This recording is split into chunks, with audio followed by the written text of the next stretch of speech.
Baik, jual beli online atau pasar e-commerce terus menggeliat di tanah air, di mana Indonesia saat ini menduduki peringkat pertama negara dengan pertumbuhan e-commerce tertinggi di Asia. Dan bahkan pasar e-commerce kita ini diprediksi akan bernilai 65 miliar dolar Amerika Serikat atau setara dengan 910 triliun dalam 3 tahun mendatang. Lalu seperti apa pesatnya perkembangan serta potensi yang mungkin bisa Anda manfaatkan juga dari pertumbuhan e-commerce ini? Saya akan membahasnya lebih lanjut untuk Anda pagi ini dalam e-commerce makin moncer. Baik, pertama kita lihat ya, penopang utama dari pesatnya perkembangan e-commerce ini tak lain adalah kita sendiri sebagai pengguna aktif internet. Yang per Januari 2019 jika kita mengutip data We Are Social Hotsuite, ini penetrasi penggunaan internet di Indonesia telah mencapai 56% atau sekitar 150 juta dari 267 juta penduduk Indonesia. Jadi kita bisa lihat sekali ya perkembangannya ini sangat pesat. Dan artinya ini ya lebih dari separuh penduduk Indonesia telah melek internet. Dan lembaga riset yang sama mengatakan angka ini akan meningkat sekitar 20 juta orang per tahunnya. Nah, dan kalau kita lihat ya pertumbuhan ini tercermin dari jumlah pengguna internet yang pernah atau bahkan sering berbelanja online atau kalau bahasa kerennya nih online shopper. Nah, kita lihat ya dari 2016 hingga saat ini pertumbuhannya selalu di atas 10% atau 2 digit setiap tahunnya. Di mana per Januari 2019 jumlah online shopper kita ini sudah mencapai 35 juta orang. 35 juta orang atau ini meningkat sekitar 40% jika kita bandingkan dengan 2016 lalu yang sebesar 24,9 juta orang. Jadi terus merangkak naik ya setiap tahunnya jumlah online shopper kita ini. Dan yang menariknya nih kalau kita lihat lagi ya jumlah online shopper kita yang saat ini sebesar 35 juta orang tadi ini hanya sekitar 23% dari jumlah pengguna internet kita. Jadi masih banyak sekali ruang untuk pasar e-commerce kita ini untuk terus tumbuh seiring berubahnya pola belanja masyarakat dari offline ke online dalam beberapa tahun ke depan. Baik, kita lihat ke slide selanjutnya. Nah, sekarang kita lihat ya nilai transaksi dari pasar e-commerce dalam beberapa tahun terakhir ini. Ini berdasarkan data dari Bank Indonesia yang mengumpulkan nilai transaksi dari beberapa pemain terbesar e-commerce tanah air seperti Tokopedia, Bukalapak, Lazada, dan teman-temannya ya. Per Mei 2019 atau data terbaru year to date ini angkanya sudah mencapai 28,8 triliun rupiah ya atau sekitar 29% dari target BI yang sebesar 99 triliun rupiah sepanjang tahun 2019 ini. Dan dengan angka 99 triliun rupiah ini, transaksi yang dipatok BI tahun ini bisa kita bilang sangat optimistis. Nah, kenapa target tahun ini bisa dibilang cukup tinggi dan optimistis? Ini sepertinya karena berkaca pada tahun 2018 lalu di mana pertumbuhan nilai transaksi ini berada jauh di atas target pemerintah dengan kenaikan mencapai 151%, mencapai 77,7 triliun rupiah jika dibandingkan dengan nilai transaksi pada tahun 2017 lalu yang sebesar 30,94. Jadi dari sini ke sini ini pertumbuhannya itu sekitar 151%.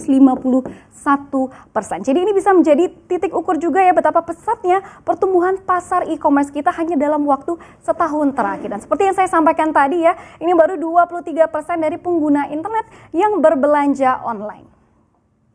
Kita ke slide selanjutnya.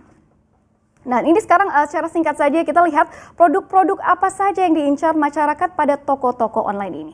Di urutan pertama ini ada kategori gadget dan juga aksesoris penunjangnya ya, yaitu dengan seperti gadget dan aksesoris seperti charger, casing dan segala macamnya. Ini dengan nilai transaksi mencapai 16,8 triliun pada 2018 lalu atau naik sekitar 110% jika dibandingkan dengan tahun 2017 lalu yang hanya sebesar 8,01 triliun. Dan yang kedua ini ada kategori produk-produk fashion seperti pakaian, sepatu, aksesoris dan sebagainya dengan pertumbuhan ini terbesar ya sangat signifikan. Di sini angkanya 261% pertumbuhannya hanya dalam waktu setahun terakhir. Itu menjadi 12,2% jika dibandingkan dengan tahun 2017 lalu atau tahun sebelumnya yang hanya sebesar 3 triliun rupiah. Nah, setelah itu ya diikuti juga ini dengan kategori seperti produk-produk komputer dan juga alat kosmetik yang kenaikannya ini semua juga di atas 100% pada tahun 2018 lalu. Jadi kita bisa lihat juga di sini pola berbelanja masyarakat terhadap beberapa kategori produk ini mengalami peningkatan yang signifikan. Jika dulunya ketika kita ingin membeli komputer atau pakaian kita harus melihat langsung atau mungkin mencobanya terlebih dahulu, dan sepertinya sekarang sudah tidak lagi ya. Jadi sudah semacam berubah gitu pola belanja masyarakat. Kita ke slide selanjutnya. Nah, pertumbuhan e-commerce kita yang sangat besar ini seperti saya sampaikan tadi di awal ya, ini membuat negara kita menduduki pertumbuhan e-commerce tertinggi dibandingkan dengan negara-negara ASEAN lainnya. Ini berdasarkan data yang dirilis oleh Sea Economy 2018 oleh Google dan juga Temasek. Kita lihat targetnya dulu ya, pada tahun 2025 ini dikatakan bahwa nilai dari industri e-commerce kita bisa mencapai 53 miliar dolar Amerika Serikat atau setara juga dengan 757 triliun rupiah. Dan berdasarkan penelusuran kami ya di CNBC Indonesia ini, beberapa lembaga kelas dunia lainnya juga optimistis pasar e-commerce kita ini akan bernilai di atas 50 miliar dolar Amerika Serikat dalam beberapa tahun mendatang. Seperti yang saya sebutkan tadi ya, Google, Statista, McKinsey, dan sebagainya. Nah, sekarang kita lihat juga ya berapa valuasi dari pasar e-commerce kita saat ini, yaitu per akhir 2018. Ini angkanya berada di kisaran 12,2 miliar dolar Amerika Serikat atau setara juga dengan 174 triliun rupiah. Jika kita bandingkan dengan data 3 tahun lalu yang pada tahun 2016 itu sekitar angkanya hanya sekitar 1,7 miliar dolar. Ini artinya valuasi pasar e-commerce kita ini telah naik 7 kali lipat. Jadi makanya tak heran ya kalau lembaga-lembaga ini optimistis pasar e-commerce Indonesia ini akan bernilai lebih fantastis lagi dalam masa beberapa tahun mendatang. Jadi sekali lagi saya tegaskan ya, potensi serta peluang dari pasar e-commerce kita ini sangat besar sekali dan alangkah baiknya kalau kita bisa ikut memanfaatkannya. Sekarang kita ke slide selanjutnya.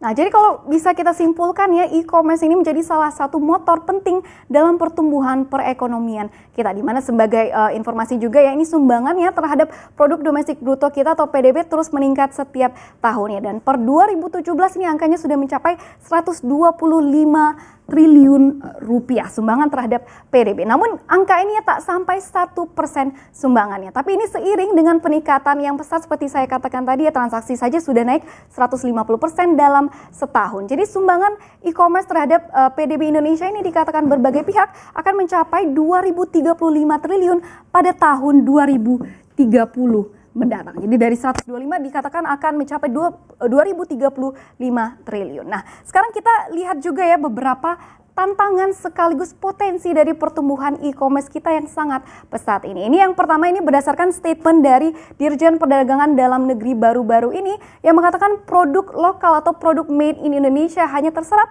sekitar 6-7% dari total produk yang dijual di toko-toko online ini. Jadi selebihnya ya sekitar 90% itu merupakan produk luar atau produk impor, atau angkanya ini juga 89 triliun dari transaksi yang dipatok tahun ini yang tadinya sebesar 99 triliun dari transaksi e-commerce. Jadi kebanyakan ya 90% itu merupakan produk luar dan bukan produk lokal.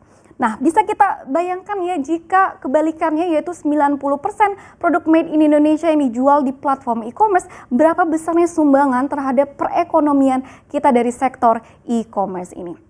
Dan selain itu ya, yang kedua ada platform e-commerce ini saat ini dikatakan masih terpusat di Pulau Jawa dengan sekitar 80% dari transaksinya ini dilakukan di Pulau Jawa. Jadi belum tersebar di seluruh pelosok Indonesia. Dan hal ini ya dikarenakan ada beberapa faktor seperti terhambat permasalahan infrastruktur dan juga logistik serta akses terhadap internet yang juga mungkin masih terpusat di area urban yaitu sekitar 72%. Nah, jadi kalau kita lihat ya belum semua masyarakat Indonesia dapat menikmati serta mendapat akses terhadap pasar online ini. Nah, tapi ya seiring digenjotnya pembangunan infrastruktur pada era pemerintahan Jokowi ini sekali lagi saya tegaskan ini membuka peluang yang besar untuk pasar online ini menjangkau online shopper di seluruh pelosok Indonesia.